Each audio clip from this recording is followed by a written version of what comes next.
creating a paper weaving. The main supplies you'll need today will be paper. I have 2 colors of colored paper. White paper is just fine. You could also use white paper and add your own designs before you begin.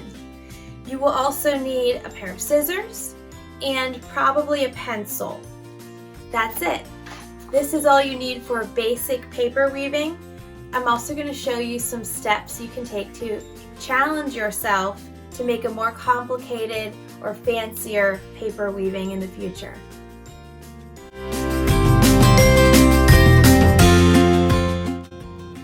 Okay, we have our materials and we are ready to start our paper weaving, okay? So I'm going to start with this green piece of paper. You can use white notebook paper, copy paper, anything you want. And the first thing we're going to do is to draw a line at the top of the paper. And today I'm going to use a Sharpie. I would probably recommend you use a pencil because you might want to erase it later. I'm going to draw with a marker so that you can see it. So I'm going to draw a straight line across the top. You could also fold it if you'd rather do that. And I don't have a ruler here, so I'm just going to eyeball it and draw a straight line about maybe a little less than an inch across the top, okay? Then I'm going to fold my paper, but I'm going to fold it so that the line is on the outside, okay? So here's my paper, and I'm going to fold it.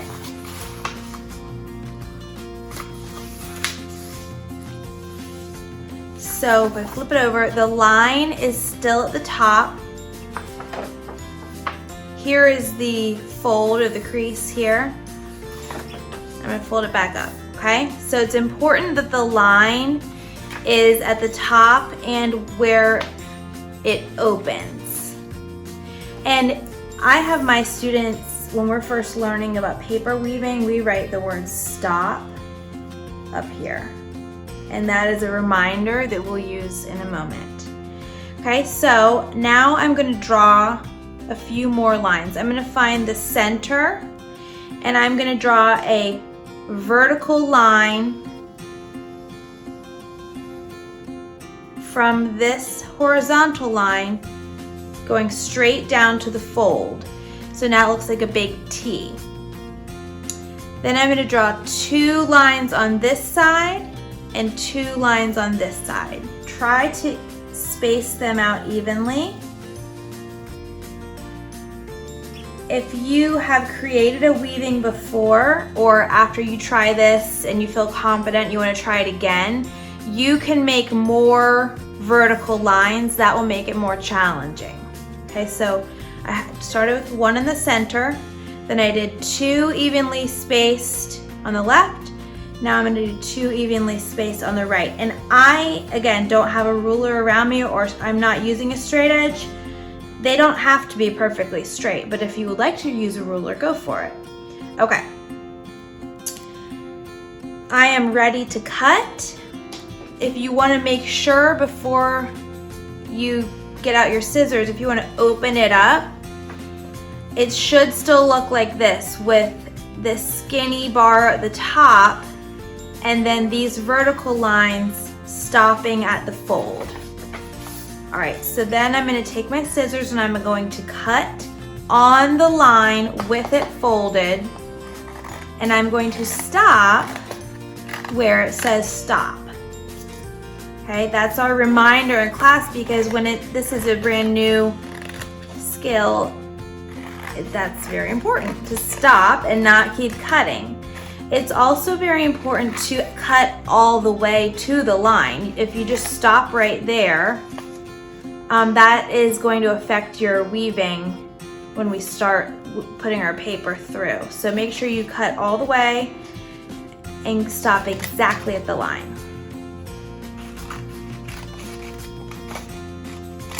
All right, Then you can open it up and it should be connected at the top and the bottom. And it should look like this. Now I'm ready to actually start weaving. And weaving is a simple pattern, under, over, under, over. So that would be an A, B pattern. And if you're just starting out, you might do this step just to help you remember. You're gonna write the pattern. We're gonna write the pattern A, B, A, B, A, B. And again, I would write that very lightly in pencil because you might want to erase it later.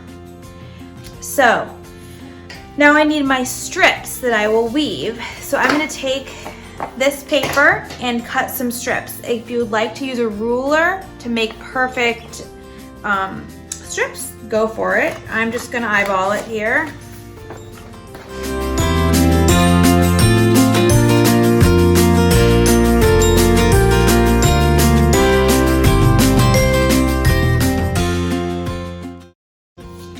Okay, so now I have my strips, and I chose 2 colors because I thought that would be easier to show you the difference here. So I'm going to take my first strip, and for me it's easier to enter from the right side and weave towards the left. I'm right-handed, that's just what's comfortable for me, so you can just decide what's best for you. So the first time I go through, I'm going to go over the B's and under the A's every time. So I'm going to go over the B's, under the A's, over the B, under the A, over the B, under the A, and then I'm going to slide it down. Okay, you can see that that is a pattern. Pink, green, pink, green, pink, green. Okay, my next strip has to be the opposite way. So I can't go over the B's again, I have to go under the B. So I'm going to go under the B, over the A's. Under the B, over the A's. Under the B's, over the A's. And slide it down. So not only are we making a pattern this way, we're also going to be creating a pattern as we go up.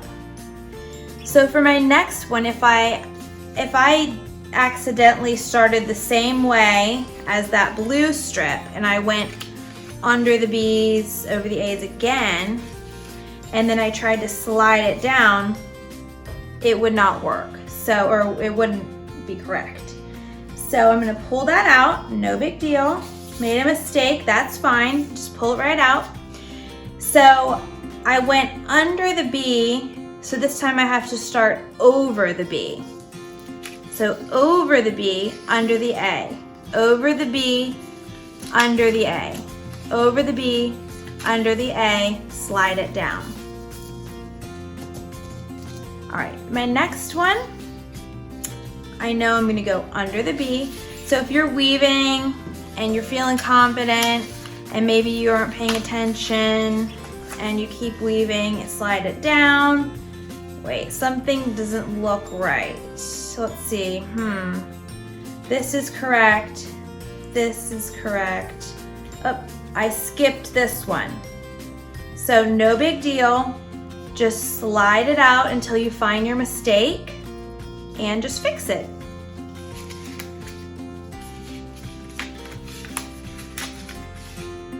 And each time I'm sliding it down, and I'm also kind of tapping so that there aren't gaps. And you'll notice that my strips are much longer than my paper. I kind of like it to have a little extra fringe that I can cut or decorate or completely cut off.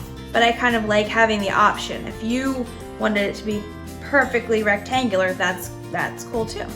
So I'm gonna go ahead and finish up, and then I'll show you how a couple of other things you can do.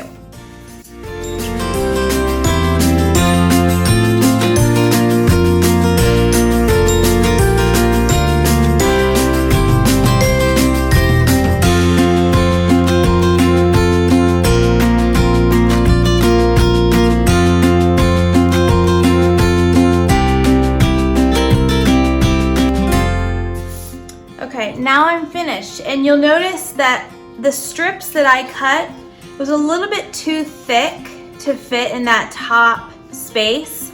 So I could have just left it, or you could do what I did and just cut or trim the strip to make it a little skinnier to fit in there. Okay. A couple things. So you see I wrote stop here and I wrote my ABAB. This is actually going to be the back of my weaving. If I flip it over, if I didn't use a Sharpie, it would be, I wouldn't see any writing or anything here. Okay, and that works for me because my strips were the same on the front and the back. If you were weaving with some fancy strips, just be aware, if I was weaving this way and then I flipped it over, I would see the back of my fancy strips. So if you have fancy strips, make sure when you're weaving you do it face down so that when you flip it over, you can see the fancy side. Or you can just write your stop ABAB in pencil and erase it, and then this is the front, no big deal. Okay, so that's one thing. In the classroom, we also add something called a lock to the back, because right now I can pull these strips out. Mine's pretty tight, so they are pretty stuck in there, but sometimes they're loose and I can still pull them out. So we add something called a lock, and that can be just a simple piece of paper, and we glue that to the back. This is just a piece of notebook paper, and I would just get a glue stick and I would put glue on here, glue it down, and what this does is I would glue this paper so that the glue and the paper is touching every single strip. So now I can't pull them out. Well, if I glued it, I can't pull it out. Okay, so that's what we call a lock. You don't have to do that. That's just a little extra step you can do to secure your strips. Okay. Something else you can do to kind of jazz up your weaving is to weave some skinny strips on top. So this is just some patterned paper that I have, and I cut some skinny strips. So you can weave them, and really I'm just sliding it right on top of the strips that I already put in there.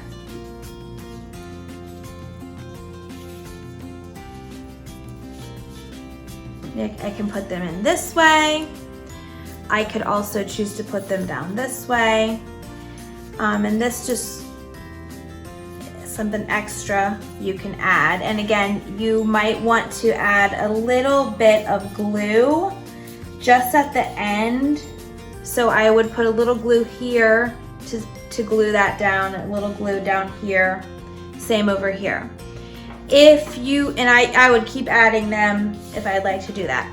Another thing you can do is cut these ends so they're a little bit fancy. Okay, you can cut them so that they have little fringe on them, or you can just completely cut them off. It's up to you. So I'm going to go ahead and add a few more of these strips just for fun.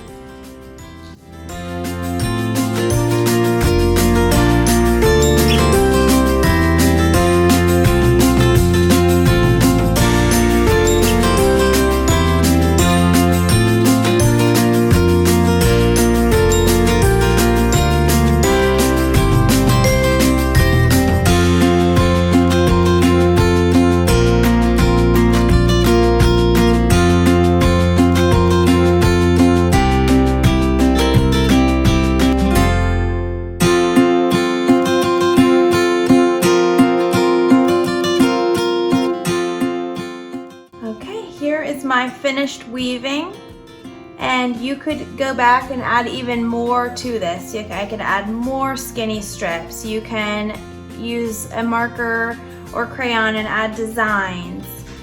I hope that you will try this out. And again, you can make it more challenging by when you fold your paper. When you fold the paper, you can cut more vertical lines. You can cut them maybe at a little bit of diagonal angles there. And you can play around with colors, patterns, and I really look forward to seeing what you can do.